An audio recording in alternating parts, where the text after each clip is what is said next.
So now let's look at tangent and cotangent. What makes these different is because of the period. The period of tangent is just pi. The range is from negative infinity to positive infinity. Same thing for the cotangent. And that is because tangent, remember, of theta was defined by y over x, and x can't equal to 0, which means you get an undefined here. So tangent is undefined at different places. Now where is it undefined? Well, it's undefined when x is 0. So as you look at your unit circle, when are your x values 0? Well, they're equal to 0 at pi over 2 and 3 pi over 2, or we could call that negative pi over 2. So between negative pi over 2 and positive pi over 2, these are all our tangent values. Right? So as x is changing, gives us here, and so we have some negative and positive, and it repeats itself every pi. So I'm going to choose convenient from negative pi to positive pi over 2. And remember, this is when x is 0, so we have asymptotes.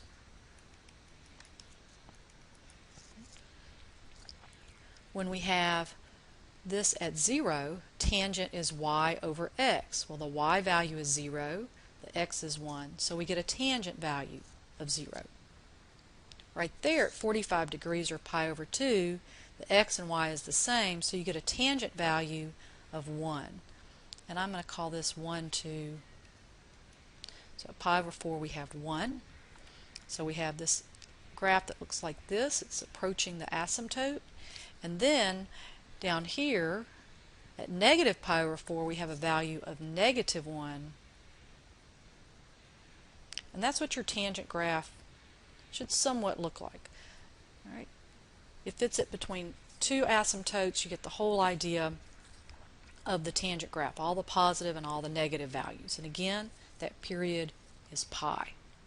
But cotangent, now cotangent was defined, the cotangent of theta was defined to be x over y. So we need to know when y is 0. Well, at the opposite values. So we're going to have asymptotes at 0 and pi.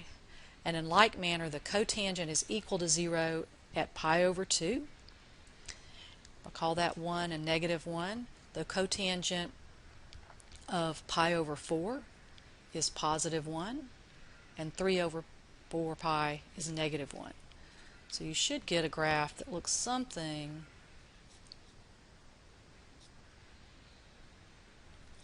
like that.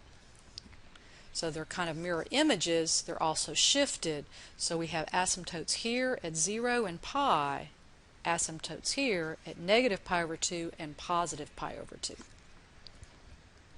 So when we're graphing the tangent, we don't really have an amplitude because it grows, but we're going to call that distance here the A value.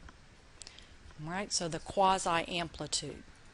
The vertical shift is still D. We're not going to talk about the phase shift here, but the period is going to be not 2 pi, but pi divided by B. And you need to remember where you're going to begin and end. You want to fit those graphs between two asymptotes. That's my rule. So we have graphing the tangent graph here over one period interval. So, and again, my quasi-amplitude is 1/2, so it's a little bit squattier. The vertical shift is up 2. And I'm going to do just like I did on my sine and cosine graphs, except here, what am I going to fit it between? Not 0 and 2 pi, that wasn't my original. Not 0 and pi, that wasn't my original. My original graph were between those two asymptotes. That's what I'm going to do.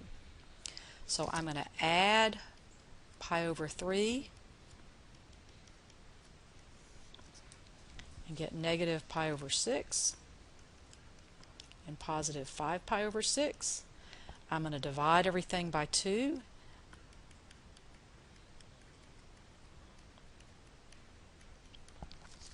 And how this helps me is I know this is where an asymptote is, this is where an asymptote is, that's that beginning and end. So I'm going to take my horizontal axis and I'm going to label those. I'm going to have those same 5 tick marks.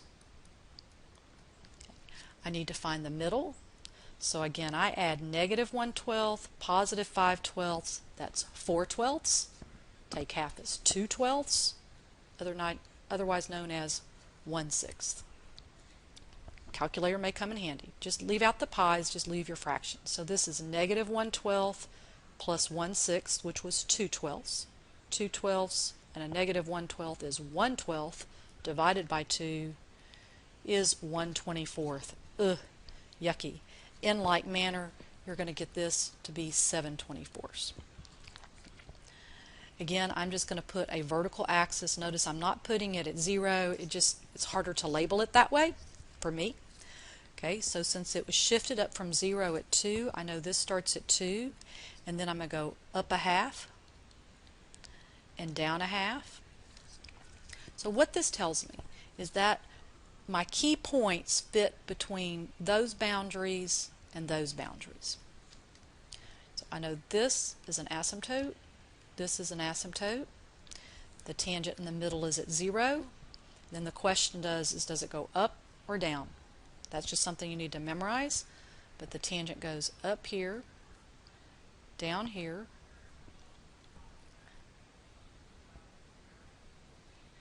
and looks something like that.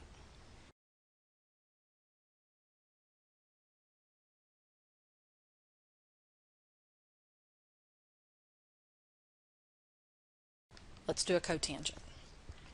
All right, so again, our amplitude is 2, our vertical shift is down 1, and I'm going to take the angle, and again, this is my way, and I'm going to set it between what two values? Where did my original cotangent begin and end? What were the asymptotes?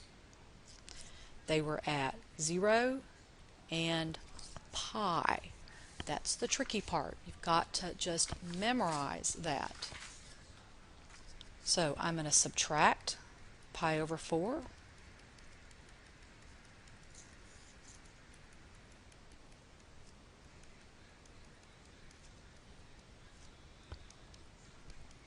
Then I'm going down, look, that's interesting. So I'm going to multiply, I need to get x by itself. I'm going to multiply by 2 over pi.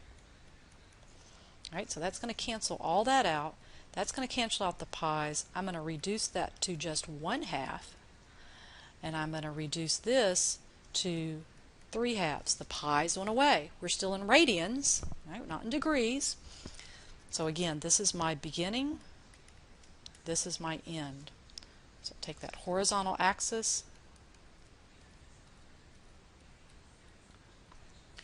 what's in between there? It'll be positive 1/2 here, 0, and 1. Then I'm just going to have my vertical shift is at -1, so the middle of my graph is at -1. I need to go up 2 from there and down 2 and label that. And again, those are where my asymptotes are.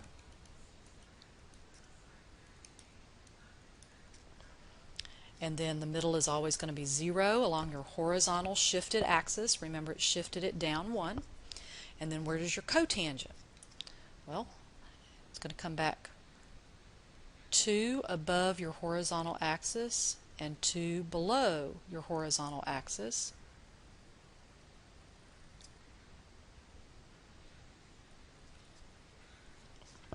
Again, I want to emphasize there are many ways to get to these numbers, how you've memorized to graph it. Any way you get there, as long as it's not cheating, I'm okay with. And as long as your graph has the top, middle, bottom, and those 5 equally spaced tick marks that your tangent and cotangent are between two asymptotes.